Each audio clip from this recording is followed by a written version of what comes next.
साथियों नमस्कार, स्वागत है आपका स्टडी करके इस यूट्यूब चैनल पर।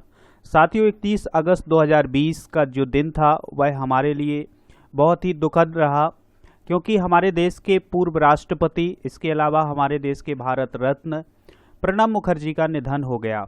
31 अगस्त 2020 को यह खबर आई कि प्रणब मुखर्जी अब हमारे बीच में नहीं रहे हैं।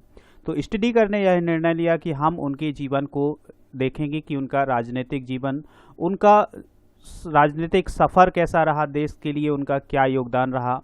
तो साथियों 11 दिसंबर 1935 को पश्चिम बंगाल में प्रणब मुखर्जी जी का जन्म हुआ। 31 अगस्त 2020 को दिल्ली में उनका निधन हो गया। अब हम उनके बारे में और चीज़ें जानते हैं।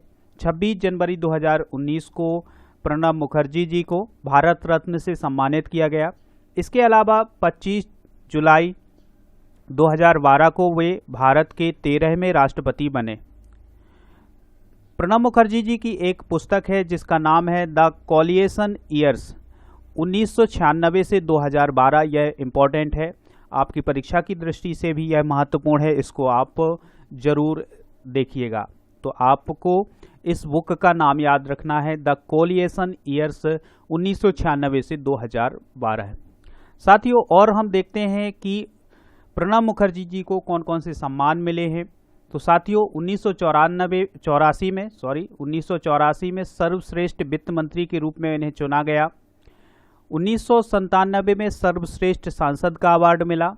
2008 में पद्म विभूषण से सम्मानित किया गया। इसके अलावा 2019 में प्रणब मुखर्जी जी को भारत रत्न से सम्मानित किया गया। साथियों अब उनके राजनीतिक सफ़र को देखते हैं कि उनका राजनीतिक सफ़र कैसा रहा। तो पहली बार राज्यसभा सांसद बनाए गए 1969 में। इसके बाद 1973 में इंदिरा गांधी सरकार में उप मंत्री के रूप में इन्होंने कार्य किया। 1975 में दूसरी बार राज्यसभा के सांसद बनाए गए। इसके बाद 1981 में तीसरी बार राज्यसभा सांसद बने।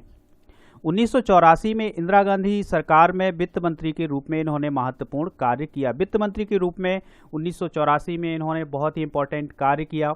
इसके अलावा और हम देखते हैं उनके राजनीतिक सफ़र को। तो 1984 में इंदिरा गांधी सरकार में वित्त मंत्री के रूप में उन्होंने महत्वपूर्ण कार्य किया, ये हम पहले देख चुके हैं। एक सर्वे हुआ था 1984 में जिसमें यह कहा गया कि उन्हें वो दुनिया के बहुत सबसे सर्वश्रेष्ठ वित्त मंत्री के रूप में उन्हें चुना गया। 1991 में योजना आयोग के उपाध्यक्ष बने। 1993 में चौथी बार राज्यसभा के सांसद बनाए गए। इसके अलावा 1995 में नरसिम्हा राव की सरकार थी, उसमें वो विदेश मंत्री के रूप में कार्यरत थे। 1999 में पांचवी बार राज्यसभा के सांसद बने। इसके अलावा 2004 में जो यूपीए फर्स्ट गवर्नमेंट थी उसमें वो लोकसभा सांसद बने। पहली बार वो लोकसभा सांसद कब बने? 2004 में। यूपीए फर्स्ट की सरकार में रक्षा मंत्री के रूप में उन्होंने कार्य किया।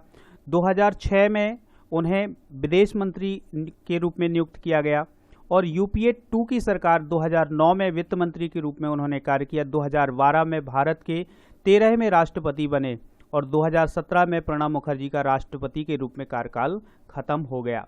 तो साथियों यह था उनका राजनीतिक सफ़र। वो एक ऐसे व्यक्तित्व थे जो अपने हर मुद्दे पर बेबाक राय रखते थे और सभी उनकी मत से, सर्वसम्मति से उनको मानते थे। तो साथियों ऐसा था प्रणब मुखर्जी का व्यक्तित्व।